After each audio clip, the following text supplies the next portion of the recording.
All right, Pastor Tarkington, how are you doing today? Hello, Ty, and everyone that's watching this video. Pastor Sean Tarkington, pastor at the Brown Memorial African Methodist Episcopal Church here in Pasadena, California. And how long have you been a mentor for Extreme Purpose? I've been mentoring the choir independently and collectively for about a year now. Okay, and tell me some of the things you've noticed about the choir, some of the struggles the choir may have. What do I deal with as the choir director and as a leader of this group? I think one of the things that we have that you deal with, that anyone deals with, is when you come together as a group, you're coming together as an individual, and then as individuals make up the group. So you're dealing with a lot of financial issues, you're dealing with a lot of challenges for people's families, you're dealing with job loss, you're dealing with children who are switching schools and all those kinds of dynamics. So when you come together as a group, you're bringing those problems.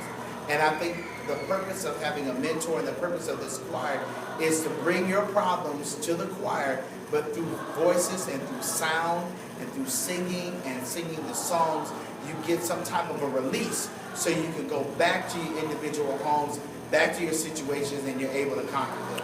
So tell me this, what is some of your background in mentoring? Have you mentored any other artists, any other people? Who else have you worked with? Currently, I mentor the group Mindless Behavior.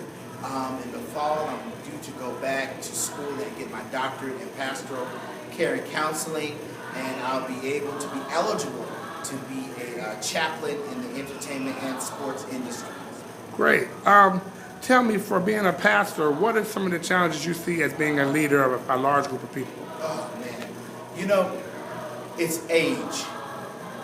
You're dealing with the fact that with myself and my wife, who's also in ministry, that we're young and we're hitting the ground running. Like right now, we're doing it debt-free, renovating the church debt-free.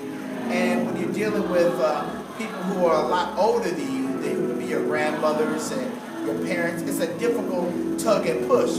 But nevertheless, you work hard and you got to get the job done. Right. How many members of the church do you have right now, and where do you see it going in the future? When I walked into the church, I walked into 7 members. And so now we're up to about 23. Small congregation.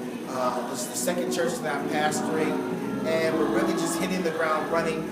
And the next year, we plan to double our membership, triple our membership, hit the community with some nonprofits, really help restore the community, bridge the gap between the entertainment sector and the church, and work in that vein. Good. So tell me this, as a mentor for Extreme Purpose, what are some of the things you can impart into? What have you given them, tools to use, gifts that you've had that they can use in their daily lives as being choir members and gospel singers in today's world? One of the things we talk about is stability.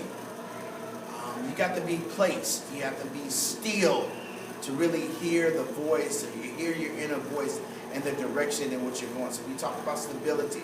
We talk about excellence in everything that you do. You are a example of not only God, but you're representing God, yourself, and your family. So we talk about stability. We talk about excellence. We talk about purpose. The group is Extreme Purpose. And you have to know that you have a sense of purpose. And there are going to be some people that will try and deter you from accomplishing that purpose. So we talk about excellence. We talk about stability. We talk about purpose. And we talk about placement. Where am I supposed to be? Where am I supposed to be as it relates to my healing? Where am I supposed to be as it relates to finances? Where am I supposed to be as it relates to singing in this choir? And so those are those kinds of things that we keep drilling, we keep drilling into the hearts and the minds of this choir, so that when the choir goes out, we don't know who's suffering, we don't know who's sick, we don't know who's depressed, we don't know who's struggling. But when we go out not thinking about ourselves, but thinking about reaching the needs with those words that I just named, excellence, stability, placement, and another one I just forgot, then those really impart and touch lives. So we're not thinking about ourselves. We go beyond the walls of self. And every time the choir goes out, reaching the lives of others, you're making a major impact. Great. So tell me this, for a final thought, what can you say to other choirs, other churches, other Christian people as they're pursuing their personal goals and spiritual goals and financial goals in today's world to be a great asset in our communities. I mean, let's just be honest. The economy is messed up. Things are difficult. But just know that as long as you keep doing what the Creator has called you to do, as long as you keep your vision fresh, as long as you keep your goals sharp, and as long as you surround yourself with people that can help cultivate the gift on the inside of you, then whatever it is that's lying dormant can and shall come to pass. Well, thank you very much, Pastor LaSean Tarkington. It was great talking to you. He is the mentor for Xtreme Purpose Gospel Choir, and we'll see you on the other side. God bless. Thank you. All right.